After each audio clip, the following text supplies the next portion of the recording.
Welcome back to Fantasy Domain. Today we are going to give you some wide receivers that we are avoiding at all costs. And look, when we say, I had to preface this with the running back video and I forgot. When we say avoid at all costs, we mean like there are some other guys around them that are better, so pivot there. Avoid at cost, honestly, should be what it is. We are avoiding at cost, and we're using hyperbole in the titles, so we're not like, do not ever draft them, because if you're getting good value, you probably they're NFL players. They're good. They're good players. Yeah, and also we understand we're not going to be right about everything. So do us a huge favor. We're trying to grow this channel. We're trying to get it to 1K subscribers.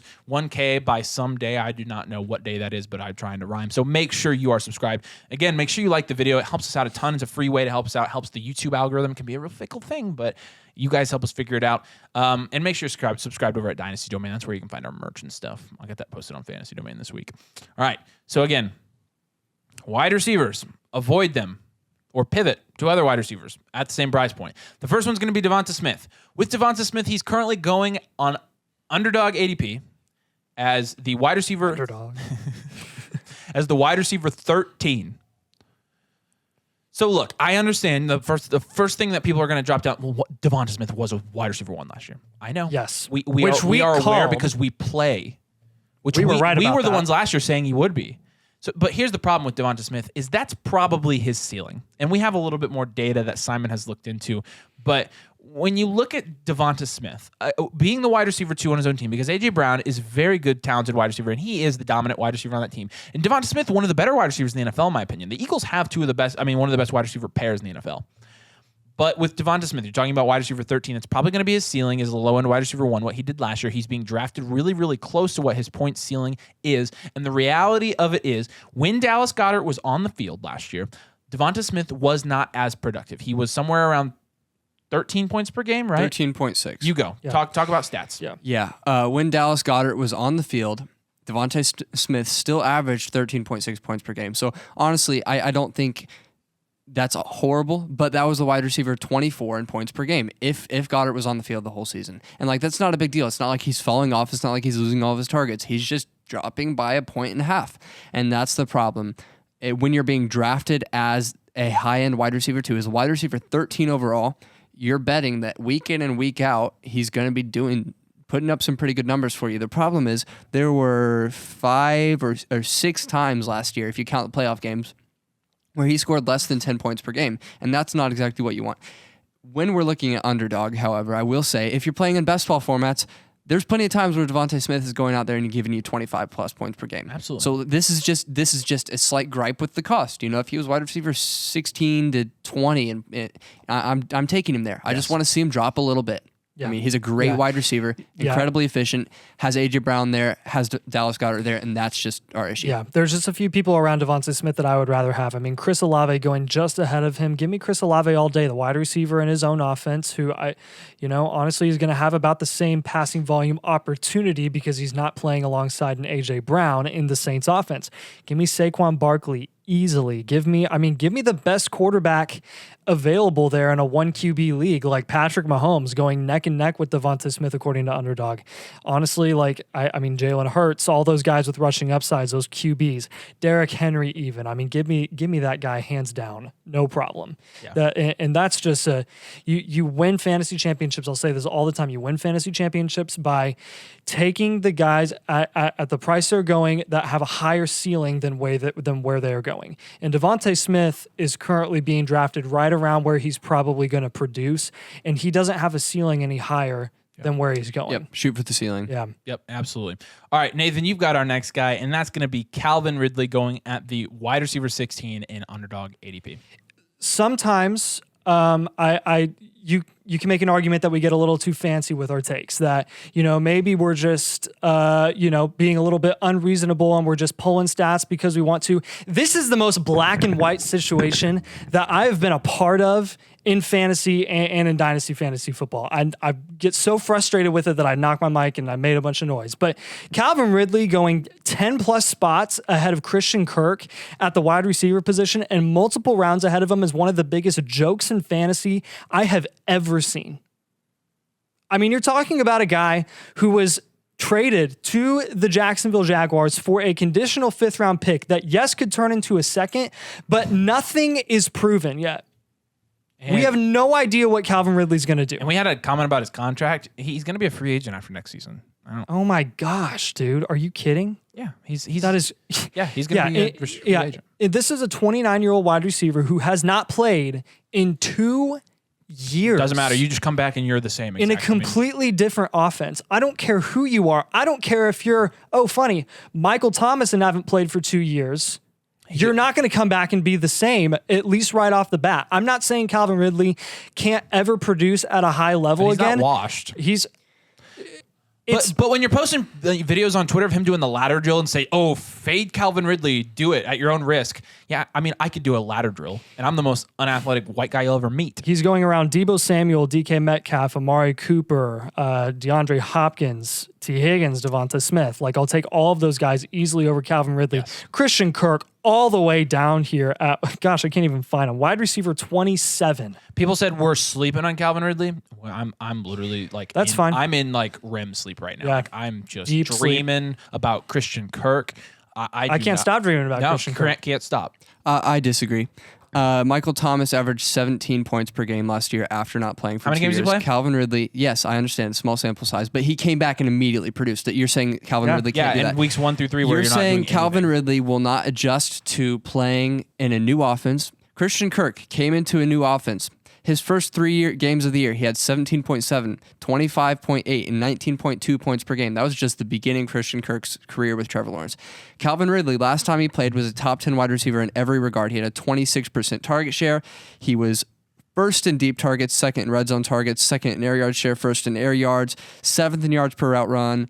He was incredibly efficient. Calvin Ridley has not played for 2 years. I think wide receiver 16 is exactly where he should be going in fantasy. So you're taking And Calvin we know you Ridley. agree with this guy, whatever. He does it, so You're can agree happily with him, taking Calvin I'm Ridley just over giving- Amari Cooper, who's a wide receiver 1 in his own offense with Deshaun Watson was horrible last year. Okay. I think it's give or take. No.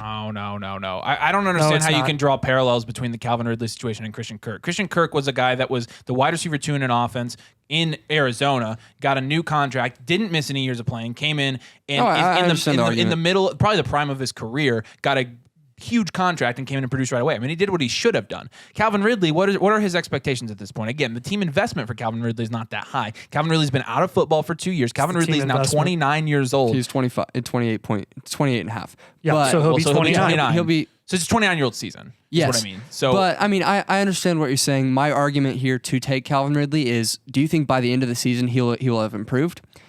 You play in fantasy leagues to win your playoffs, especially if you're playing an underdog tournaments and everything. You care what happens at the end of the year. I think by the end of the year, Calvin Ridley and Trevor Lawrence could be firing on all cylinders. True, and Calvin Ridley would be a Why really not take the DeAndre Hopkins was a really good pick in fantasy drafts last year because he was suspended and everybody was fading him. The problem was DeAndre Hopkins wasn't being drafted as wide receiver 16.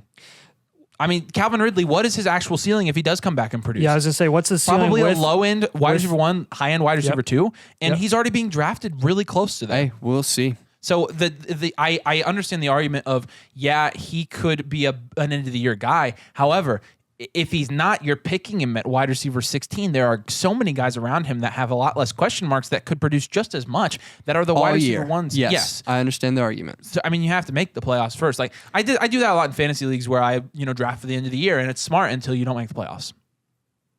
Like, I mean, it is like and unfortunately with Calvin Ridley, I think I'd be in if he were going at the wide receiver 30, but he's not. The expectations are just too high for me. Like. I think people are even if that is a ceiling. I think people. It's one of the riskiest picks I think in fantasy and best ball right now. Yeah. All right, you've got Keenan Allen, Simon. Yeah. This one's one I do agree with. Keenan Allen early on in his career dealt with a lot of hamstring injuries, and usually we get on to people for saying they're injury prone because he was not for a long time. We're not saying Keenan's injury prone. No, Keenan Allen is 31 years old now, and he only played 10 games last year. The Chargers are obviously trying to go a new direction. They picked up Quentin Johnston in the first round this year. They have Mike Williams. Mike Williams has proven that he's a very good wide receiver too. Keenan Allen is not going to fall off a cliff. That's not what we're saying here. But he's being drafted as wide receiver 19 on Underdog, and I don't think that's really where he's going to finish this year. No. He's not going to fall off. I still think he puts up 700 yards and kind of look at Adam Thielen. Look at Adam Thielen as he was producing and being a wide receiver 1 year after year, and then all of a sudden he dropped by 15 slots. spots. And the other thing that people aren't mentioning here, or that you haven't mentioned yet, is I think Quentin Johnston's going to have a bigger impact in this offense than people give him credit for. He's being drafted as the wide receiver 38. So he's severely underrated. I think Quentin Johnston, when it's all said and done, would I be shocked if Quentin Johnston was the wide receiver 1 in points per game in that offense? No.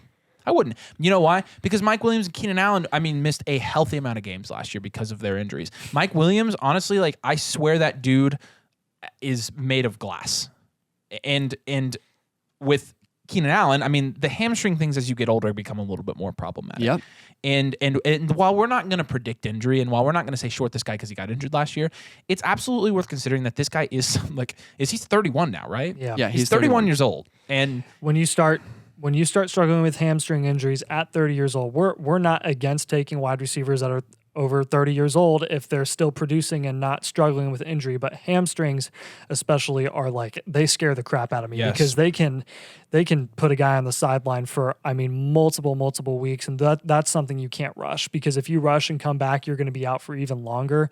You saw it with a lot of older running backs. Remember Arian Foster? And then the hamstring just destroyed him. I'm like he's I a said, running though, back, but I'm more worried about his drop off this year because he is 31. Julio Jones at 30 had 16.2 points per game. He turned 31. He only had 8.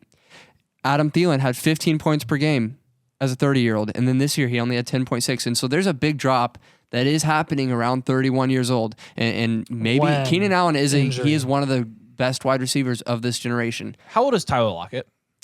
30. This super applies to him too, actually. As much as I love him, but he had a monster year last year. There's a reason they drafted JSN, just like the Chargers just drafted QJ. Yeah, I think they're two very similar situations. Yeah. Yes. We're not a big fan of predicting drop-offs. No. But it is easier. Nathan is with DeAndre Hopkins, though. That's the one exception. No. I did not predict a dramatic drop-off. I am a fan of predicting when someone's ceiling is going to start getting capped once they get older, and that happens for guys like Thielen, Keenan Allen, and Tyler Lockett. When the previous year they still produce at a high level, but they start toying with these nagging injuries, and that gets really scary at their age, and I think it's going to continue on. Absolutely. 100% agree with you there. The next guy we're going to have on this list is going to be Christian Watson. And so with Christian Watson... How dare you? I know. That one dude's going to be so... And he's going to be like, you just... And listen, we understand the appeal with Christian Watson, but I said it on our Dynasty channel. I'll say it on this channel. Christian Watson has not yet proven that he will produce without touchdowns. And he's not a PPR guy. He's an athletic, down the field, deep threat guy. He is. That's what his role was, and I don't see that changing. And honestly, if you aren't familiar with how we feel about Jaden Reed, we're really high on him. We're also really high on Aaron Jones this year for fantasy. So they're probably going to get more of the intermediate range targets, short to intermediate range. So when you're thinking about that, Christian Watson, he's not going to have Aaron Rodgers throwing him the ball. Jordan Love, I'm excited to see what he can do there. Is he Aaron Rodgers? No. Is he going to be able to move the ball downfield like Aaron Rodgers did? No. Is he going to be able to drop it into the bucket to Christian Watson like Aaron Rodgers did? No. So all of that considered, and not to mention they brought in, Reed and Wicks if you want to count him, but we're not counting Wicks, just Reed. They brought in Jaden Reed. And 2 tight ends. And A.J. Dillon and Aaron Jones, who will both catch passes.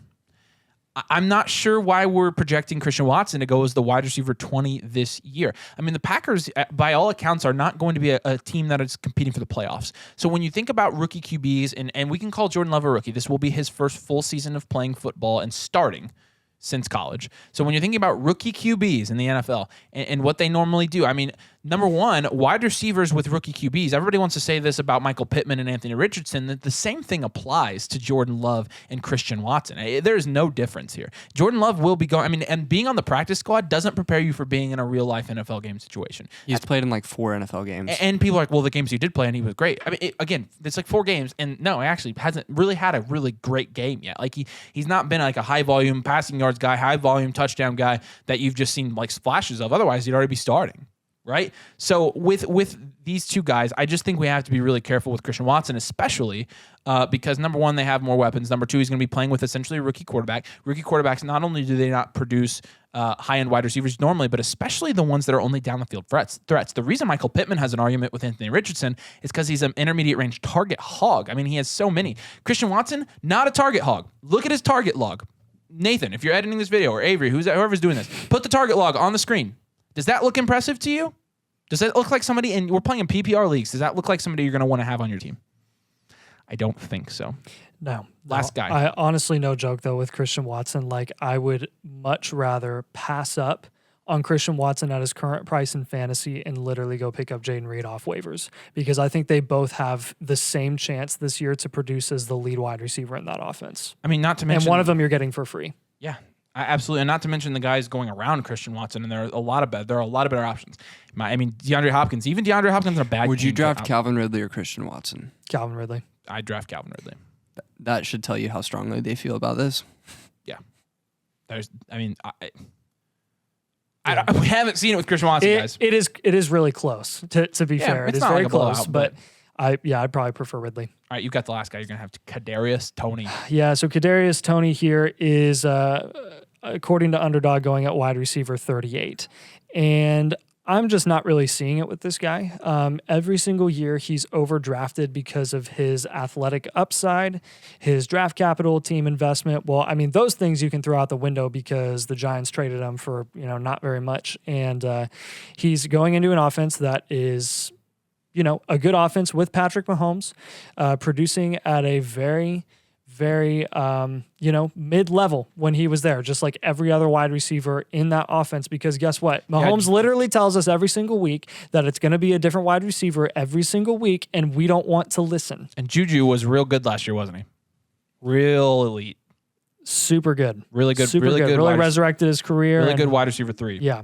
Kadarius Tony going around Jordan Addison, the wide receiver 2, behind Justin Jefferson, who is replacing Adam Thielen. Give me Jordan Addison. Give me George Pickens going right after him. Give me Jahan Dotson. Give me Gabriel Davis, who at any point in the season can put up 45 points for you. That's a guy I want to have on best ball. That's a really cheap target there at wide receiver 41, going 3 wide receiver spots behind Kadarius Tony. Yeah, absolutely. Easily, no problem, without question. Got something? I mean, Gabriel Davis has actually averaged 11.4 points per game already. Yeah. He had more points per game last year than Kadarius Tony's target share. And it wasn't close. Heck, I like my chances of Brandon Cooks outproducing Kadarius Tony. Give me that. I'm not kidding you. I think Brandon I'm not Cooks kidding you. I'd rather start Puka Nacua. Okay, now you lost me there. All right, just kidding. Okay, again, avoid these wide receivers at all costs. Pivot to better wide receivers. Yeah, or pivot to better other fantasy positions. It doesn't have to mean you have to completely fade them into oblivion. But we don't like them at their current price. We think you should be going to other guys, looking at other options. Do us a huge favor. Make sure you like this video. Make sure you are subscribed. We're trying to get this channel to 1,000 subscribers here very, very soon. So please make sure you're helping us do that. We promise to give you accurate, in-depth research and analysis to help you win your fantasy leagues. That is our #1 goal, is to help you win your fantasy leagues. So make sure you're subscribed, and we will help you do that through this season. Make sure you're also subscribed over at Dynasty Domain if you play Dynasty Fantasy Football. As always, we really appreciate you guys joining us and watching, and we'll see you later.